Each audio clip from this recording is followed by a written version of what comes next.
മാന്യപ്രേക്ഷകർക്ക് നമസ്കാരം. നമ്മുടെ രാജ്യത്തെ സ്നേഹിക്കുന്ന ഏതൊരാൾക്കും ഈ രാജ്യത്തെ ഏതൊരു പൗരനും വളരെ ഏറെ സന്തോഷിക്കാവുന്ന ഒരു വാർത്ത തന്നെയാണ് ലേറ്റസ്റ്റ് ആയിട്ട് പുറത്തു വന്നിട്ടുള്ളത്. കനേഡിയൻ പ്രധാനമന്ത്രി ജസ്റ്റിൻ ട്രൂഡോ രാജിവെച്ചിരിക്കുന്നു. ഇത് രാജിവെപ്പിച്ചതാണോ എന്നുള്ളതാണ് നമ്മളൊക്കെ തന്നെ ചിന്തിക്കേണ്ടത്. ഈ ഒരു രാജിവെക്കലിലും നമ്മുടെ കേരളത്തിലെ ഒരുപാട് ആളുകൾക്ക് വളരെ വലിയ ദുഃഖമുണ്ടാവും എന്നുള്ളത് മറ്റൊരു യാഥാർത്ഥ്യമാണ്. എല്ലാവർക്കും തന്നെ അറിയാം, നമ്മുടെ രാജ്യത്തിനെതിരെ നിരന്തരം നിലപാടെടുക്കുന്ന ഖലിസ്ഥാൻ ഭീകരവാദികൾ അഴിഞ്ഞാടുന്നൊരു സ്ഥലമാ ഈ കാനഡ എന്ന് പറയുന്നത്. നമ്മുടെ രാജ്യത്തിനെതിരെ നിരന്തരം ഭീഷണിപ്പെടുത്തിയിരുന്ന ഹർദീപ് സിംഗ് നിജ്ജാർ എന്ന ഭീകരൻ അജ്ഞാതരാൽ കാനഡയുടെ തെരുവോരത്ത് കൊല്ലപ്പെട്ട സമയത്ത് ആ ഒരു പ്രശ്നത്തില് പ്രതി നമ്മളാണെന്ന് പറഞ്ഞുകൊണ്ട് നമ്മുടെ രാജ്യത്തിനെതിരെ കനേഡിയൻ പ്രധാനമന്ത്രി വളരെ വലിയ രീതിയിൽ രംഗത്തെത്തിയിരുന്നു. ആ സന്ദർഭത്തിലും നമ്മുടെ രാജ്യത്തിനെതിരെ കടുത്ത ഇന്ത്യ വിരുദ്ധന ഈ ജസ്റ്റിൻ ട്രൂഡോ എന്ന് പറയുന്നത്. ഈ ജസ്റ്റിൻ ട്രൂഡോ നമ്മുടെ രാജ്യത്തിനെതിരെ പ്രസ്താവനകൾ ഇറക്കുമ്പോൾ നമ്മുടെ കേരളത്തിലെ ഇന്നത്തെ ഹമാസ് പ്രേമികള് നിരന്തരം ജസ്റ്റിൻ ട്രൂഡോ ആരാധകരായിട്ട് മാറിയിട്ടുണ്ടായിരുന്നു. നമ്മൾ അന്നൊക്കെ ചെയ്ത വീഡിയോകൾ ഒരു വർഷം മുമ്പേ ഉള്ളതാ. അതൊക്കെ എടുത്തു നോക്കിയാൽ കാണാം ജസ്റ്റിൻ ട്രൂഡോ എന്ന് പറഞ്ഞ് ലവ് ചിഹ്നമിടുന്ന ഒരുപാട് രാജ്യദ്രോഹികളെ. അതുകൊണ്ടാണ് നമ്മൾ എടുത്തു പറഞ്ഞത് ഈ കാനഡയുടെ പ്രധാനമന്ത്രി രാജിവെച്ച സമയത്ത് ഒരുപാട് ദുഃഖമുള്ള ആളുകൾ നമ്മുടെ കേരളത്തിൽ ഉണ്ട് എന്നുള്ളത്. ഇത്തരം ആളുകളൊക്കെ തന്നെ ദുഃഖിക്കട്ടെ. നമ്മുടെ രാജ്യത്തെ സ്നേഹിക്കുന്ന ഏതൊരാൾക്കും വളരെയേറെ സന്തോഷിക്കാവുന്നത് തന്നെയാണ്. നമ്മൾ മനസ്സിലാക്കേണ്ടത്, നമ്മുടെ രാജ്യത്ത് നടക്കുന്ന കർഷക സമരത്തിൽ ഉൾപ്പെടെ വലിയ പ്രസ്താവനകളുമായിട്ട് ഈ ജസ്റ്റിൻ ട്രൂഡോ രംഗത്തെത്തിയിട്ടുണ്ടായിരുന്നു. ഖലിസ്ഥാൻ ഭീകരവാദികളെ വലിയ രീതിയിൽ സപ്പോർട്ട് ചെയ്തു. നമ്മൾ ഓർക്കേണ്ടത്, നമ്മുടെ രാജ്യത്തെ മുൻ പ്രധാനമന്ത്രി ഇന്ദിരാഗാന്ധിയുടെ ഈ കൊലപാതകവുമായി ബന്ധപ്പെട്ട് ഈ ഖലിസ്ഥാൻവാദികളായിരുന്നു. അങ്ങനെ നമ്മുടെ രാജ്യവുമായി ബന്ധപ്പെട്ട് നമ്മുടെ രാജ്യത്തിനെതിരെ നിരന്തരം നിലപാടെടുക്കുന്ന നമ്മുടെ മുൻ പ്രധാനമന്ത്രിയെ പോലും കൊലപ്പെടുത്തിയിട്ടുള്ള ഒരു ഭീകരവാദ സംഘത്തിന് വലിയ രീതിയിൽ സകലതും ചെയ്തു കൊടുക്കുന്ന ജസ്റ്റിൻ ട്രൂഡോയാണ് രാജിവെച്ചിട്ടുള്ളത്. ഇത് നമ്മുടെ രാജ്യത്തിന്റെ പ്രധാനമന്ത്രി നരേന്ദ്രമോദിയുടെ ഒരു നേട്ടമായിട്ട് തന്നെയാണ് സുബോധമുള്ള ഏതൊരാളും കാണേണ്ടത്. നമ്മുടെ രാജ്യത്തിന്റെ പ്രധാനമന്ത്രി നരേന്ദ്രമോദിയുടെ മാത്രം നേട്ടമല്ല, മറിച്ച് ഇസ്രായേലി പ്രധാനമന്ത്രി ബെഞ്ചമിൻ നെതന്യാഹു, ഡൊണാൾഡ് ട്രംപ്, അതായത് അമേരിക്കൻ പ്രസിഡന്റായിട്ട് തിരഞ്ഞെടുക്കപ്പെട്ട ഡൊണാൾഡ് ട്രംപ്, ഈ മൂന്നു പേരുടെയും വലിയ വിജയമായിട്ട് തന്നെയാണ് ബോധമുള്ള ഏതൊരാളും ഈ ഒരു വിഷയത്തെ നോക്കിക്കാണേണ്ടത്. കടുത്ത ഇന്ത്യ വിരുദ്ധനാണ്, അതേപോലെ തന്നെ കടുത്ത ഇസ്രായേലി വിരുദ്ധനുമാണ് എന്നുള്ളതാണ് മറ്റൊരു യാഥാർത്ഥ്യം. നമുക്കറിയാം, ICC ഇന്റർനാഷണൽ ക്രിമിനൽ കോർട്ട് ഒരു ഉത്തരവിറക്കിയിട്ടുണ്ടായിരുന്നു. ഇസ്രായേലിന്റെ പ്രധാനമന്ത്രി ബെഞ്ചമിൻ നെതന്യാഹു, ഇസ്രായേലിന്റെ മുൻ പ്രതിരോധ മന്ത്രി യോവ് ഗാലന്റിനെയും അറസ്റ്റ് ചെയ്യണമെന്നുള്ളത്. അത് അംഗീകരിച്ചതിലുള്ള ഒരു പ്രധാനപ്പെട്ട രാജ്യമായിട്ട് കാനഡ മാറിയിട്ടുണ്ടായിരുന്നു.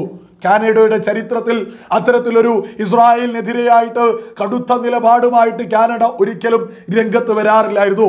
എന്നാൽ ജസ്റ്റിൻ ട്രൂഡോയുടെ കാലത്ത് അത് സംഭവിച്ചു.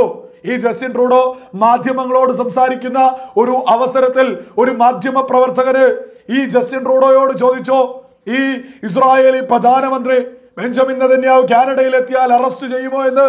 തീർച്ചയായിട്ടും അറസ്റ്റ് ചെയ്യും. അത് ഇന്റർനാഷണൽ ക്രിമിനൽ കോടതി മുന്നോട്ട് വെച്ചതല്ലേ എന്ന രീതിയിൽ വലിയൊരു പ്രസ്താവന ഇറക്കിയിട്ടുണ്ടായിരുന്നു. അപ്പോൾ ന്യായമായിട്ടുള്ള മറ്റൊരു ചോദ്യമുണ്ട്. ഹമാസ് എന്ന ഭീകര സംഘടന ഇസ്രായേലിലേക്ക് കടന്നു കയറിയതിന് ഇന്റർനാഷണൽ ക്രിമിനൽ കോടതി എവിടെ പോയിരുന്നതായിരുന്നു?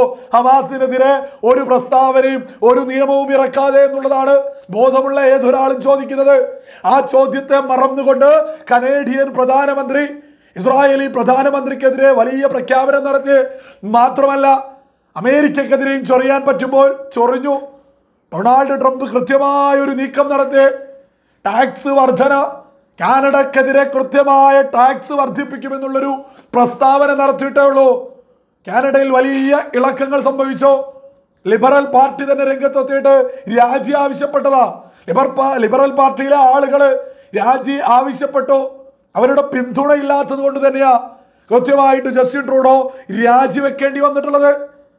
നമ്മളിവിടെ മനസ്സിലാക്കേണ്ടത് പ്രധാനപ്പെട്ട ഒരു വിഷയം, ഈ ജസ്റ്റിൻ ട്രൂഡോ പ്രധാനമന്ത്രിയായിരിക്കുന്ന സമയത്ത് ഉപപ്രധാനമന്ത്രിയായിരുന്ന ക്രിസ്റ്റിയ ഫ്രീലാൻഡ് രാജിവെച്ചിരുന്നു അതിനു മുമ്പേ തന്നെ.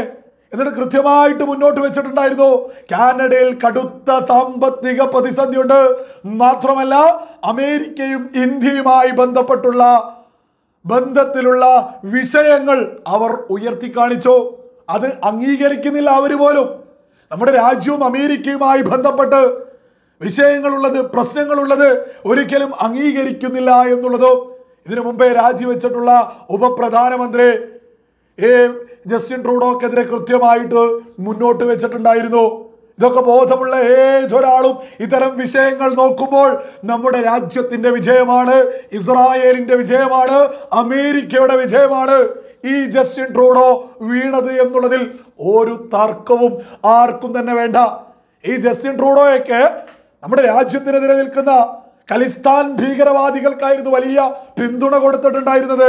ഈ നിജാറിന് വേണ്ടി പല പ്രവർത്തനങ്ങൾ ചെയ്തു. ഇതൊക്കെ തന്നെ തട്ടിക്കൂട്ട് പ്രീണന.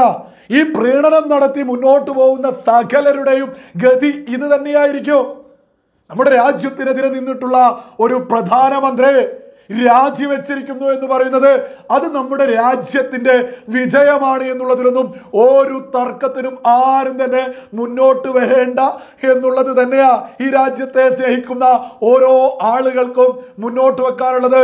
അമേരിക്കയുടെ പ്രസിഡന്റായിട്ട് ഡൊണാൾഡ് ട്രംപ് തിരഞ്ഞെടുക്കപ്പെട്ടിരിക്കുന്നു. അത് സ്ഥാനത്തേക്ക് എത്തുന്നതിന് മുമ്പ് തന്നെ ഒരുപാട് മാറ്റങ്ങൾ കണ്ടുകൊണ്ടിരിക്കുന്നു എന്നുള്ളത് മറ്റൊരു യാഥാർത്ഥ്യ. ഹമാസിനോടും കൃത്യമായിട്ട് ഡൊണാൾഡ് ട്രംപ് പറഞ്ഞിട്ടുണ്ട്, സകല ബന്ദികളെയും ജനുവരി 20 മുമ്പായിട്ട് വിട്ടുകൊടുത്തിട്ടില്ലെങ്കിൽ ഹമാസിനെ പിന്തുണക്കുന്ന സകല ആളുകൾക്കും വരാൻ പോകുന്നത് നരകതുല്യമായിട്ടുള്ള അവസ്ഥയായിരിക്കുമെന്നുള്ളത്. നമ്മുടെ രാജ്യം, അതേപോലെ തന്നെ ഇസ്രായേല്, അമേരിക്ക, റഷ്യ, ഇത്തരം രാജ്യങ്ങള് ശക്തമായിട്ട് ഭീകരവാദത്തിനെതിരെ നിലകൊള്ളൽ തുടങ്ങിയിരിക്കുന്നു. ഭീകരവാദത്തെ ആര് പ്രീണിപ്പിക്കുന്നോ അത്തരം ആളുകളെയും ചവിട്ടി പുറത്താക്കുന്നത് തന്നെയാണ് നമ്മൾ ഇത്തരം വാർത്തകളിലൂടെ കൃത്യമായിട്ട് തിരിച്ചറിയേണ്ടത്.